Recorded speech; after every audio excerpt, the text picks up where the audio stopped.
दुनिया की हर संस्कृत सभ्यता में नदियों को जीवन का स्रोत माना जाता है।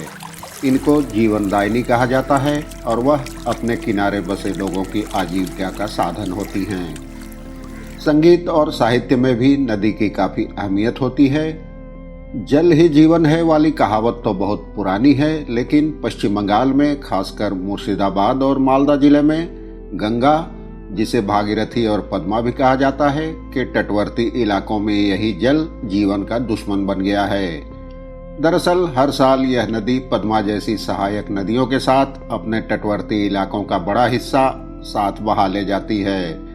लेकिन दशकों पुरानी यह समस्या अब की राज्य में होने वाले सबसे अहम विधानसभा चुनाव में भी मुद्दा नहीं बन सकी है। मालदा और मुर्शिदाबाद में हजारों ऐसे लोग हैं जिनका सब कुछ गंगा ने छीन लिया है।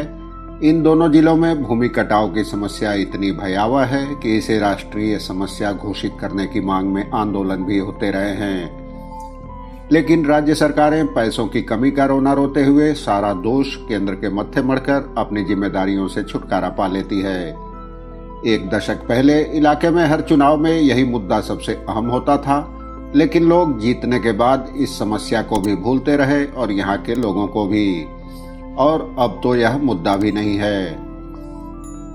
मुर्शिदाबाद जिले में फरक्का बांध परियोजना से कुछ किलोमीटर दूर गंगा के किनारे बसे रघुनाथपुर के दुर्दांत घोष कहते हैं, गंगा किनारे हम लोग रघुनाथपुर निवासी गंगा किनारे 50 वर्ष के ऊपर से यहाँ पर रह रहे हैं। कुछ दिन पहले ही लगभग दिसंबर महीना 2020 ये जो बोल्डर स्लाइडिंग स्टार्ट हुआ है, इसका भी हाल बहुत भयानक होने जा रहा है। हम लोग ने बैरेज को डिपार्टमेंट को बहुत चिट्ठी किए थे, उनको एप्लीकेशन किए थे, लेकिन अभी तक बैरेज डिपार्टमेंट से कोई आउटडोर या कुछ फ्रंट स्टेप नहीं हुआ है। हम लोग रिक्वेस्ट करेंगे हमारे रनिंग सरकार टीएमसी सरकार को और बैरेज डिपार्टमेंट को, वो लोग जल्द से जल्द कुछ व्यवस्था करें। नहीं तो हम लोग अपना गाँव या ज़मीन को छोड़ने के लिए, मतलब अगर कट जाएगा ये गंगा माँ तो अभी पानी बढ़ते जाएगा।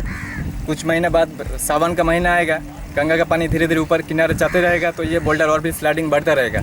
हम लोग रिक्वेस्ट करेंगे बैरेज डिपार्टमेंट को वो जल्द से जल्द स्टेप ले और हम लोग के जीवन को सुरक्षित करें। एक अन्य महिला साजिया कहती है कि जल्दी ही काम नहीं हुआ तो हमें घर छोड़कर सड़कों पर रहना होगा। गंगाधारे बाड़ी एक चापेर मध्य किन्तु काज एखोनो शुरू होच्छे ना, 3 मास हये गेल तदন্ত करा। गंगाय बर्षा आसले तो काज होबे ना, এখন যদি কাজ না হয় বাড়ি ছাড়া আমাদের গঙ্গাতে অসম্ভব, আমাদেরকে ভয় লাগে। फरक्का तक गंगा राष्ट्रीय नदी है। वहां से इसकी एक धारा पड़ोसी बांग्लादेश में चली जाती है, जहां इसे पद्मा कहा जाता है। पड़ोसी मुर्शिदाबाद में भी इस नदी को पद्मा ही कहा जाता है। मालदा और मुर्शिदाबाद की सीमाएं बांग्लादेश से सटी हैं।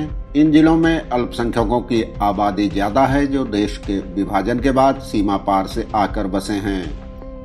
गंगा नदी मालदा को झारखंड से अलग करती है, तो पद्मा नदी मालदा और मुर्शिदाबाद को एक दूसरे से अलग करती है। इन दोनों जिलों के लोग मुख्य रूप से आजीविका के लिए खेत और नदी पर ही निर्भर हैं। लेकिन दशकों तक जीवनदायिनी रही गंगा और पद्मा नदियां, जिसे कुछ इलाके में भागीरथी भी कहा जाता है, अब इलाके के लोगों के लिए शोक बनती जा रही हैं। भागीरथी नदी के किनारे बसे रघुनाथपुर का कुछ हिस्सा हर साल नदी के पेट में समा जाता है। अभी कुछ दिनों पहले तटबंध का एक बड़ा सा हिस्सा भी नदी के पेट में समा गया। यहाँ रहने वाली जमुना मंडल कहती है कि बरसात में तटबंधों की मरम्मत का काम होगा नहीं, और फिलहाल बीते 3 महीनों से न तो फरक्का बैराज के अधिकारियों ने इस ओर ध्यान दिया है और न ही राज्य सरकार के। समझ में नहीं आता हमारा क्या होगा। এখানে মানে দেখে গেছিল, কিন্তু মানে কোনো সাইজ যে করেনি এখনো গঙ্গা ভাঙন। আজ ফেব্রুয়ারি মাস হয়ে গেল, 3 মাস হতে চলছে, কোনো মানে ব্যাপার মানে কোনো চার্জ নিচ্ছে না। जाफरगंज के असीम मंडल बताते हैं कि हर साल धीरे धीरे यह गांव गंगा के पेट में समा रहा है। ऐसे में यह कहना मुश्किल है कि हमारा घर कब तक बचा रहेगा। আমরা রঘুনাথপুরে জন্মের আগে থেকেই বসবাস করে আসছি। এটা কয়েক মাস ধরে দেখছি যে এভাবে বসেছে, তো আমরা বোধহয় আর বেশি দিন এখানে থাকতে পারবো না। যেভাবে বসেছে খুব তাড়াতাড়ি মনে হচ্ছে যে আমরা রাস্তার পথেই এগোবো। दरअसल यह समस्या इतनी पुरानी हो चुकी है कि अब की सबसे अहम विधानसभा चुनाव में भी यह मुद्दा नहीं है। सरकारी अधिकारियों का कहना है कि गंगा के पेट में जमी तलछट और गाद की सफाई कर नदी की गहराई बढ़ाना जरूरी है, लेकिन इस काम में इतना खर्च है कि यह राज्य सरकार के बूते की बात नहीं है। पश्चिम बंगाल में सत्तारूढ़ तृणमूल कांग्रेस के नेता इस समस्या की गंभीरता स्वीकार करने को भी तैयार नहीं हैं।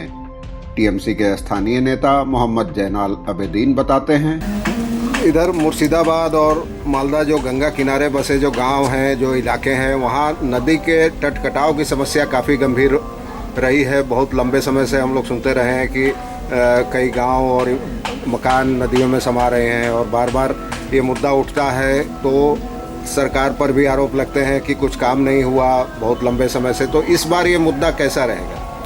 इस बार फरक्का से जलंगी तक जो मुसीबत का बॉर्डर है, पद्मा का जो एरिया है, उतना भांगुन नहीं है। इस बार इलेक्शन में उसका मुद्दा नहीं उठेगा। लेकिन तटवर्ती इलाके के लोगों की चिंता यह नहीं है कि नदी कटाव या भूमि कटाव चुनाव में मुद्दा बनेगा या नहीं। उनकी चिंता महज इतनी है कि तटबंधों को मजबूत किया जाए ताकि भूमि कटाव की समस्या पर अंकुश लगाया जा सके और जीवन सुरक्षित रहे।